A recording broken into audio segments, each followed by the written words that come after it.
আমরা কোনো গ্রুপিং চাই না, কোনো বলয় সৃষ্টি করতে আমরা এই চন্দনাইশে দিব না অন্তত পক্ষে।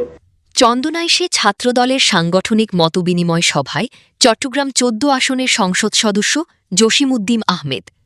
নুরুল আলমের প্রতিবেদনে থাকছে বিস্তারিত।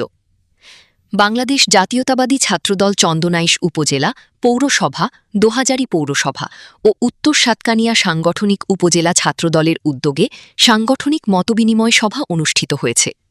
বৃহস্পতিবার ১৪ মে বিকেলে বদুরপাড়াস্থ ইমপির বাসভবন প্রাঙ্গণে এই মতবিনিময় সভা অনুষ্ঠিত হয়। এতে প্রধান অতিথি হিসেবে উপস্থিত ছিলেন চট্টগ্রাম ১৪ অর্থাৎ চন্দনাইশ সাতকানিয়া আংশিক আসনের সংসদ সদস্য আলহাজ জসিমউদ্দিন আহমেদ। তাদের বিরুদ্ধে আমরা কঠোর ব্যবস্থা নেব, যারা চাঁদাবাজির সাথে জড়িত, যারা এই গ্রুপিং এর সাথে জড়িত, যারা এই বলয় সৃষ্টি করতে চাচ্ছে।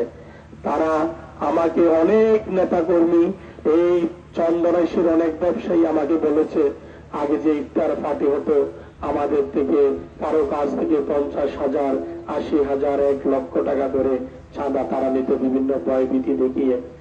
এখন এই গত ১২ তারিখের পরে কোন এরকম কোন শুনেছেন কোন চাঁদা কাউকে দিতে হয়েছে?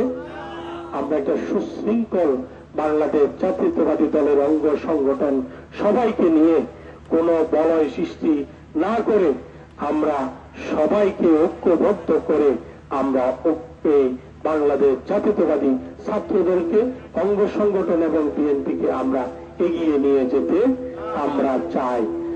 চট্টগ্রাম দক্ষিণ জেলা ছাত্রদলের আহ্বায়ক কমিটির সদস্য ফয়সাল সিকদার সোহানের সভাপতিত্বে সদস্য আবদুল্লাহ আল নোমান জিহাদের সঞ্চালনায় বক্তব্য রাখেন চন্দনাইশ উপজেলা বিএনপির সাবেক সাধারণ সম্পাদক এম এ হাশিম রাজু, চট্টগ্রাম দক্ষিণ জেলা বিএনপির সাবেক সদস্য সিরাজুল ইসলাম সওদাগর, উপজেলা বিএনপির সাবেক সদস্য সচিব মোর্শেদুল আলম চৌধুরী, গাছপাড়িয়া সরকারি কলেজ ছাত্র সংসদের সাবেক ভিপি আব্দুর রউফ, জেলা ছাত্রদলের আহ্বায়ক কমিটির সদস্য পারভেজ উদ্দিন, ইরফান চৌধুরী, মোহাম্মদ সাকিব, ফারহাদ, সাজিদ, মোহাম্মদ সোয়াইব, ইরফান হোসেন সাদ্দাম সহ উপজেলা, পৌরসভা, উত্তর সাতকানিয়া সাংগঠনিক উপজেলা ছাত্রদল ও গাছপাড়িয়া কলেজ ও Barma college, BGC trust college, medical college Chhatra Dal, BNP ও সহযোগী সংগঠনের সিনিয়র নেতৃবৃন্দ উপস্থিত ছিলেন।